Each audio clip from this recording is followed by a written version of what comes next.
Thank you all for coming today. We're having some technical issues this morning, so there won't be a PowerPoint for you to see. So you just have to pay very close attention.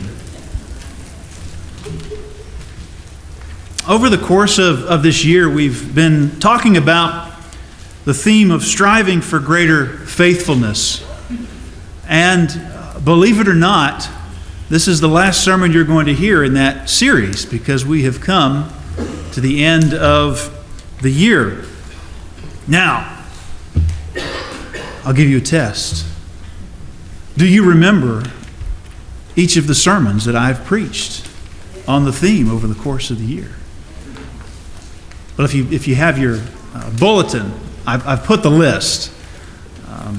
You probably didn't remember, and I had to even go back and take a look at what ground I covered. I couldn't have just put the list together from memory. But we've covered a lot of ground. We began by talking about the parable of the talents and using that as to show how God has blessed us sufficiently for us to be profitable in His service. Brother Amador spoke about in February, I believe it was, about asking, are you a spectator or a participant, challenging us to become more involved. We talked about the faithfulness of God, how He is our model of faithfulness. God made promises, and God kept those promises through what He did with Jesus. We talked a lot about our faithfulness to the church and to the local congregation.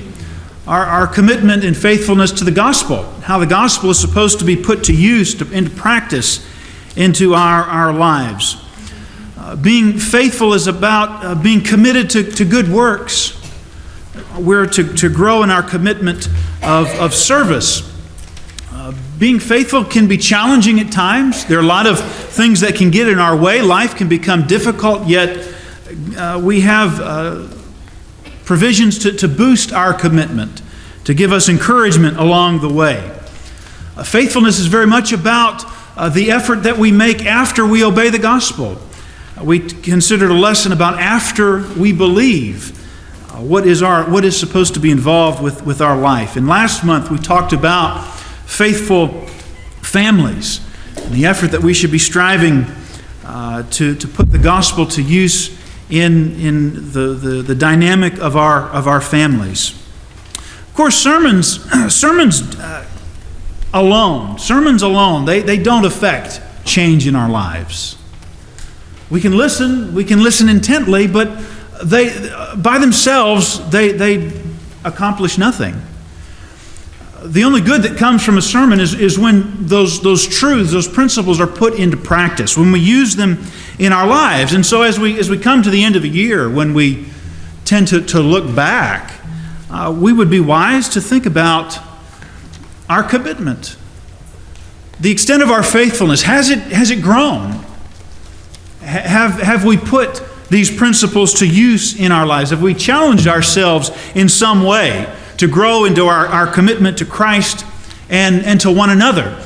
And that's an answer that each one of us can give, and certainly the answer is known by Christ. So we would do well to heed the words of 2 Corinthians 13, where Paul says to examine yourselves to see whether you're in the faith. Test yourselves. Or do you not realize this about yourselves, that Jesus Christ is in you? Unless indeed you fail to meet the test. I hope you will find out that we've not failed the test. So as we bring this series of studies to a close, I want to talk to you about ordinary faithfulness. Ordinary faithfulness. Do you remember Naaman? I suppose the kids remember Naaman. It's a story that is told to children as they study the Old Testament. Maybe it's been some time since you recalled the account of Naaman, but he was a commander in the Syrian army.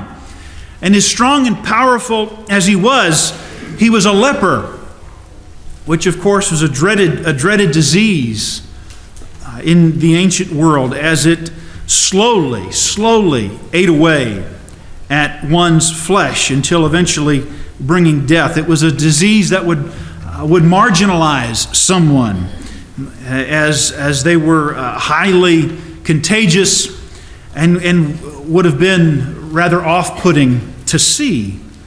Naaman lived with this, and over the course of time, there was a little Israelite slave there who said, well, if there was a man in Israel who could help Naaman. Of course, Naaman eventually he goes to Israel and seeks out the prophet Elisha. And Elisha tells him what to do. You remember, Elisha says, well, go and dip in the Jordan River 7 times, and you'll be cleansed. Upon hearing that, of course, Naaman was angry. He felt insulted. He was an important man. How could he do something so ridiculous as to dip 7 times in the Jordan River? I mean, the Jordan River, who wants to get in that water? There were better rivers at home, and he wouldn't do it until his servant talked some sense into him. And the servant said, Naaman, if the man would have asked you to do some great thing, you'd have done it. But he didn't ask you to do some great thing. He asked you to do something simple, something small, something that surely you can do. And I guess Naaman was a reasonable man, because reason prevailed that, you're right.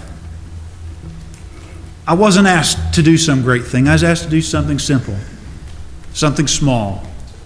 And he did it. And when he did, he was cleansed, given new life. Well, so it is with us. God has not called on us to do some great, extraordinary thing. He's not called on us to do some incredible feat of strength. He's called on us to do that which is simple, ordinary. Faithfulness is ordinary. Yet we struggle sometimes to do the simple, ordinary things.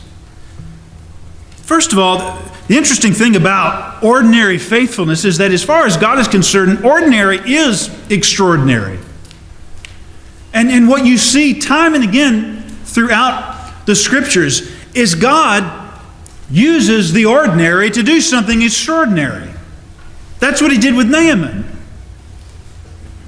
Dip in the Jordan River 7 times. The man was cleansed of his leprosy. And how could you explain that? I mean, Naaman certainly would have had a story to tell, but how do you explain that? You did what? Well, of course, there wasn't anything magical or mystical in the Jordan River. It was the grace of God. It was the power of God activated through Naaman's simple faith. In Isaiah chapter 53, the prophet speaks about how God was going to do some great thing through one who was ordinary. It said of the Messiah in verse 2, "For he grew up before him like a young plant, like a root out of dry ground.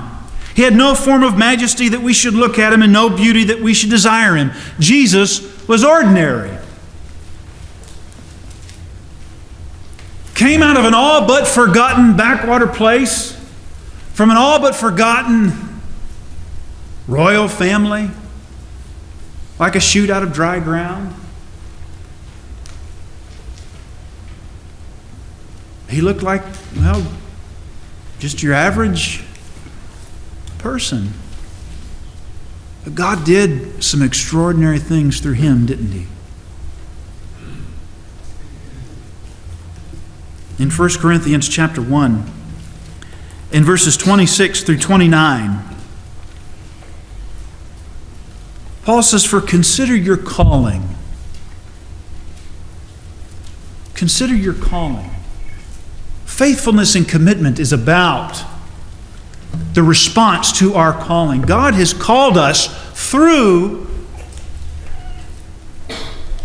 Jesus, as ordinary man, through whom He accomplished extraordinary feats by raising Him from the dead. Consider your calling, brothers. Not many of you were wise according to the worldly standards. Not many were powerful. Not many were of noble birth.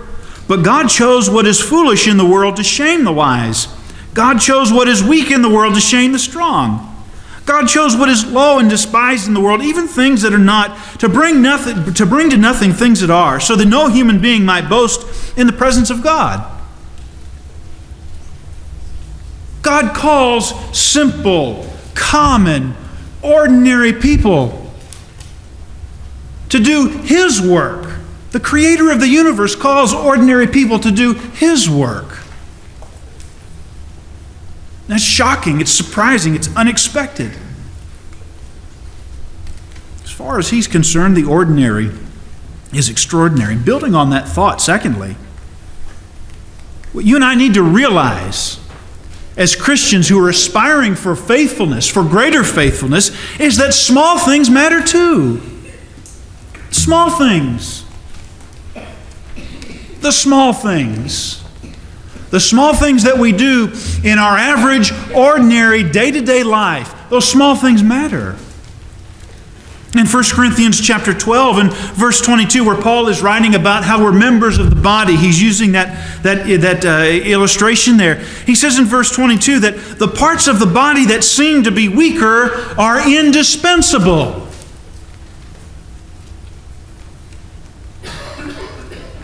Now think about that. The parts that seem to be weaker are indispensable. One of the reasons why we are hindered in our relationship with Christ, one of the reasons why we are hindered as a congregation is because we think that we are weak. And we can't be useful. That we're not strong enough, we're not good enough, we're not skilled enough. Paul says, no, the parts that seem to be weak are indispensable. You have something of value to contribute. You have good to offer, service to render. You can be effective and effectual in the lives of other people. In the 84th Psalm in verse 10, a king said, I would rather be a doorkeeper in the house of my God than to dwell in the tents of wickedness. What an attitude. What an attitude. I'd rather be a doorkeeper in the house of God. Small things matter. A doorkeeper offers a service, a helpful service. Doorkeeper's welcoming, inviting. Doorkeeper's a good illustration of what a servant in the kingdom of God looks like. Matthew chapter 25, where Jesus taught this parable of the talents. We tend to focus in extremes, and there's a lot of attention that is paid to the one talent man. You don't want to bury your talent in the sand. It's unacceptable. It's unacceptable. It does not lead to anything good in our life. The only result of burying our talent in the sand is being cast into outer darkness where there's weeping and gnashing of teeth. You and I don't want to experience that. Maybe we look at the man who was given the most, and he's sort of the other extreme. He's sort of the other extreme, right? And we tend to identify people that we think are like the one who was given the most. And we start comparing ourselves, and maybe we're not just burying our talent in the sand, and We certainly weren't given the most, and we think there's other people who can do a far better job at anything and everything than us. And I call your attention to the man in the middle. Now, I'm not encouraging mediocrity, and I don't think there was anything inferior about this 2-talent man. Do you know what the 2-talent man did? He took what was entrusted and he put it to use. And he was profitable. And in the end, his master said to him in verse 23, "Well done, good and faithful servant. You've been faithful over a little, I will set you over much. Enter into the joy of your master." What was wrong with being the 2-talent man? What's wrong with being ordinary? Nothing. Nothing. God accomplishes His purposes through ordinary people who place their trust in Him and serve. The small things matter too. Thirdly, thinking about ordinary faithfulness, we need to persevere in ordinary life.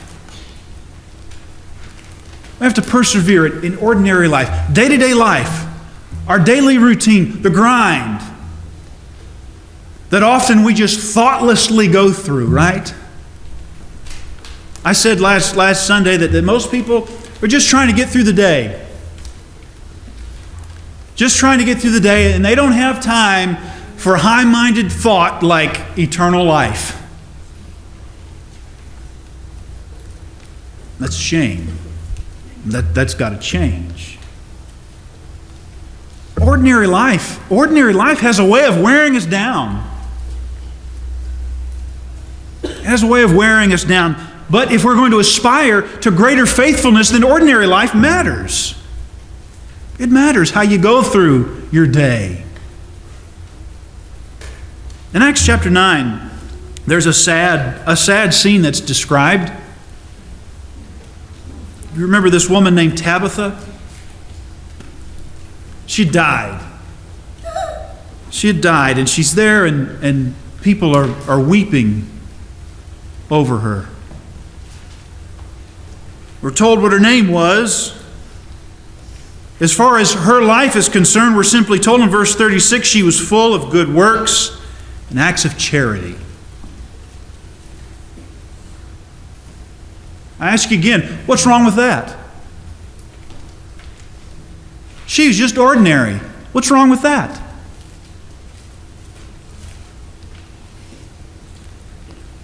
What's wrong with being remembered as somebody who did good works and acts of charity? What's wrong with that? Nothing's wrong with that. What great thing did she do? Well, she was some kind of a seamstress. Yeah? She had a skill. She had a gift. She had a talent. And she used that to serve in very practical ways. And you have a scene described of people who were affected by her and her good deeds and her many acts of charity. They're grieving over her. That's an example of a woman who persevered in ordinary life. In Galatians chapter 6 and verse 9, Paul says, "Let us not grow weary in doing good, for in due season we will reap if..." There's that little word. If we do not give up.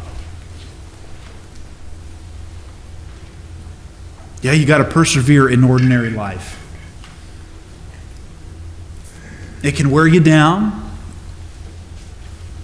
It can tempt you to give up.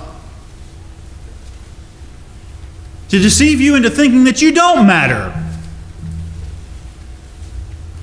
That it doesn't matter what you do, how you live, whether or not you show up. Sometimes because we serve, we do get tired, and sometimes we get bitter. Maybe we've been overworked. Maybe we have. As we've said before, if all members of the body don't function properly, somebody's getting overworked. You just want to give up. You want to quit. You want to retire. Take it easy. Let somebody else take care of it. I suppose there were days where Paul had those thoughts. Now, there's an example of a man who persevered in ordinary life. He says, no, don't stop doing good. There's a harvest. There's a harvest to be reaped if we don't give up.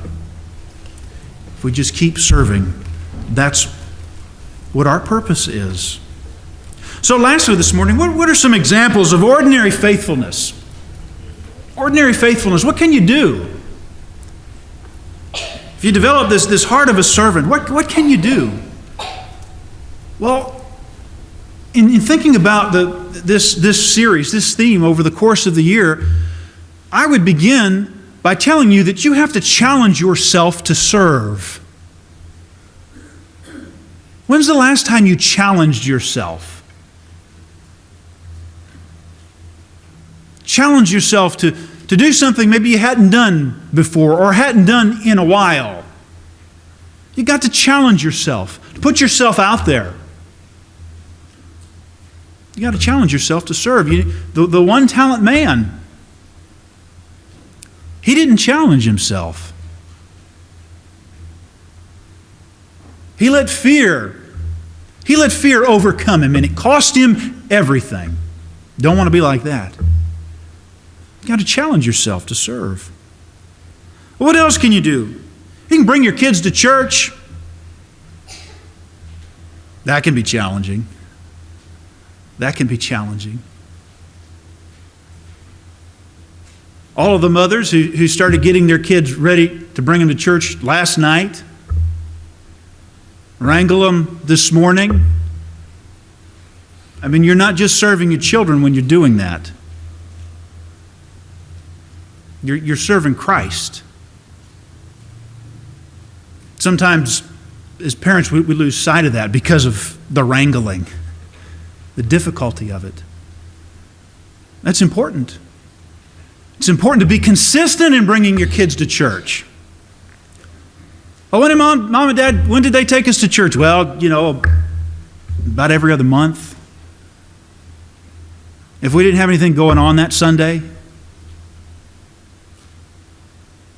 that's not consistency. That's not faithfulness. Faithfulness is consistent.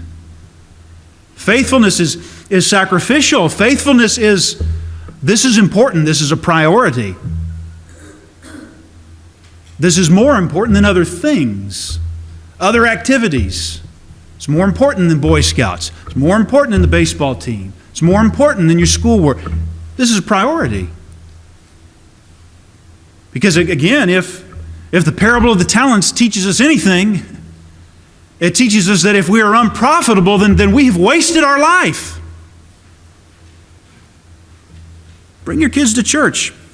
Maybe you could teach a Bible class. Maybe you could help and teach a Bible class. Sometimes the conversation is, well, I know this quarter there's a couple times I'm not going to be able to be here. That's all right. You can make a commitment and we can work with that. Need your help.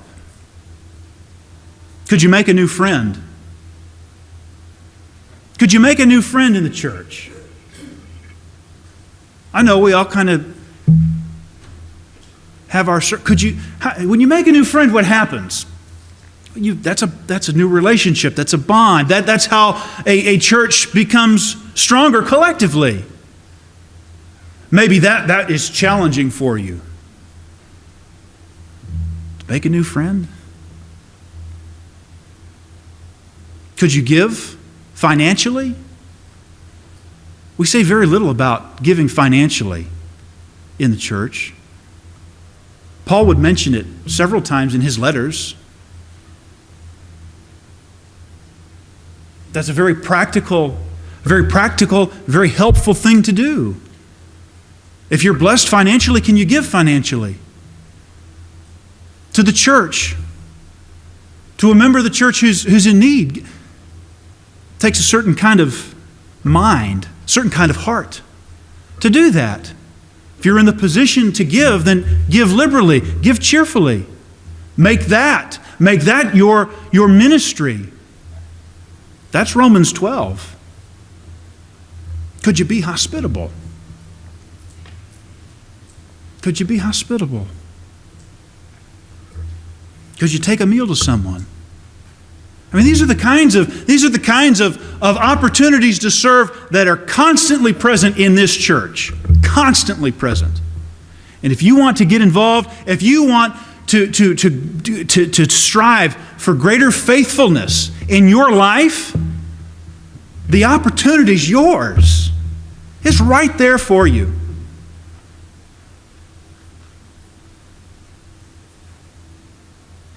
The question becomes, are we going to use it? We're going to make the most of the opportunity that's given. Could you just show up more? Could you just show up more? How many services, Stephen, are there in the course of a year? Is it 156? I got my calculator out last night. 156 assemblies in the course of a year. 2 on Sunday, 1 on Wednesday. 3 times 52. Could you just show up? You think that matters? At the church that I preached for in Ohio, there were stairs in that church. And that church had been built originally back in, I think, the 19-teens and had been added on to several times over the century. And I mean, you had to go upstairs to go downstairs in that place. There was a flight of stairs. I could show you a picture in my office taken during the 20s or 30s of the congregation standing on the steps outside. Big flight of steps up into the building of this place. Eventually in the 60s that was changed and that was covered over. I can't imagine in Ohio in the wintertime trying to climb those steps. Those stairs were treacherous, and you know, there were old folks back in the 20s. Eventually they closed all of that in, but you still had to climb a flight of stairs. It was just covered over. And I'll tell you, there were some faithful Christians in that church who never stopped climbing those stairs.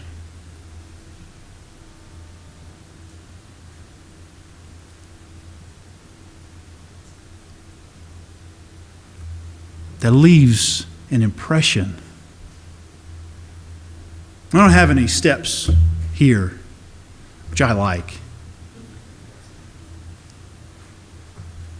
But for some of you, it's a struggle, isn't it?